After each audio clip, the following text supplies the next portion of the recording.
চাওক আমিতো প্ৰচাৰ কৰিবহে যাওঁ ইলেকশ্যনত যি হয় যি নহয় তাৰ ওপৰত মই বহুত বেছি ফিডবেক নাপাওঁ ৰাতিপুৱা যাওঁ দুখন মিটিং কৰি গুচি আহোঁ মই হাৰিয়ানাত 5টা সমষ্টিত গৈছোঁ মই ভাবোঁ তাৰে 3টাত জিকিম নীতিন গাডকাৰী ডাঙৰীয়া অহা 21 তাৰিখে গুৱাহাটীত আহিব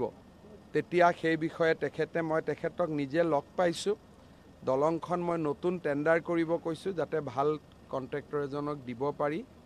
আৰু তেখেতে কৈছে যে মই টেণ্ডাৰ কৰি দিম 21 অক্টোবৰত তেওঁ গুৱাহাটীত আহিব তেতিয়া যোৰহাট ডিব্ৰুগড় হাইৱে মাজুলী যোৰহাটৰ দলং এই গোটেই কথাবিলাক আমি ইয়াতে বহি আকৌ এবাৰ বিশ্লেষণ কৰিম লাহে লাহে আমাৰ গভৰ্ণমেণ্টত ইমান মেকানিজম নাই মানুহ এজনেই ডাইৰেক্টৰ থাকে এজনেই সেক্ৰেটাৰী থাকে গতিকে মানুহে মানুহৰ দৰে কাম কৰিব পাৰিব অতি মানৱৰ দৰে নোৱাৰে বৰ্তমান আমাৰ কাম হৈছে সৰ্বশিক্ষাত কাম কৰা শিক্ষকখিনিক আমি ৰেগুলাৰাইজ কৰিলোঁ এতিয়া হাইস্কুলত কাম কৰা অতিৰিক্ত শিক্ষকসকলক আমি ৰেগুলাৰাইজ কৰিব খোজোঁ এই দুটা কাম হোৱাৰ পিছতহে আমি নতুন নিযুক্তিত চকু দিম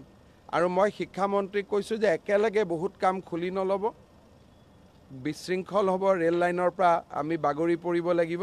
গতিকে এটাৰ পিছত এটাকৈ কৰি যাওক ক'তো কোনো জল্দি নাই চাওক আমিতো প্ৰচাৰ কৰিবহে যাওঁ ইলেকশ্যনত যি হয় যি নহয় তাৰ ওপৰত মই বহুত বেছি ফিডবেক নাপাওঁ ৰাতিপুৱা যাওঁ দুখন মিটিং কৰি গুচি আহোঁ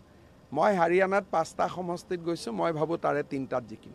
নীতিন গাডকাৰী ডাঙৰীয়া অহা 21 তাৰিখে গুৱাহাটীত আহিব তেতিয়া সেই বিষয়ে মই তেখেতক নিজে লগ পাইছোঁ দলংখন মই নতুন টেণ্ডাৰ কৰিব কৈছোঁ যাতে ভাল কন্ট্ৰেক্টৰ এজনক দিব পাৰি আৰু তেখেতে কৈছে যে মই টেণ্ডাৰ কৰি দিম 21 অক্টোবৰত তেওঁ গুৱাহাটীত আহিব তেতিয়া যোৰহাট ডিব্ৰুগড় হাইৱে মাজুলী যোৰহাটৰ দলং এই গোটেই কথাবিলাক আমি ইয়াতে বহি আকৌ এবাৰ বিশ্লেষণ কৰিম লাহে লাহে আমাৰ গভৰ্ণমেণ্টত ইমান মেকানিজম নাই মানুহ এজনেই ডাইৰেক্টৰ থাকে এজনেই সেক্ৰেটাৰী থাকে গতিকে মানুহে মানুহৰ দৰে কাম কৰিব পাৰিব অতি মানৱৰ দৰে নোৱাৰে বৰ্তমান আমাৰ কাম হৈছে সৰ্বশিক্ষাত কাম কৰা শিক্ষকখিনিক আমি ৰেগুলাৰাইজ কৰিলোঁ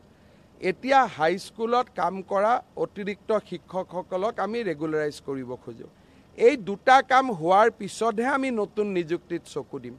আৰু মই শিক্ষামন্ত্ৰীক কৈছোঁ যে একেলগে বহুত কাম খুলি নল'ব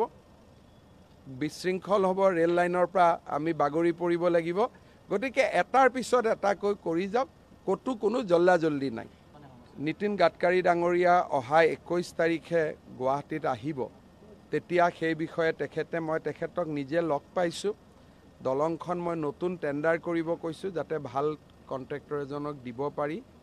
আৰু তেখেতে কৈছে যে মই টেণ্ডাৰ কৰি দিম 21 অক্টোবৰত তেওঁ গুৱাহাটীত আহিব তেতিয়া যোৰহাট ডিব্ৰুগড় হাইৱে মাজুলী যোৰহাটৰ দলং এই গোটেই কথাবিলাক আমি ইয়াতে বহি আকৌ এবাৰ বিশ্লেষণ কৰিম যিকোনো খবৰৰ বাবে যোগাযোগ কৰক 7090173330 অথবা 7099017990 নম্বৰত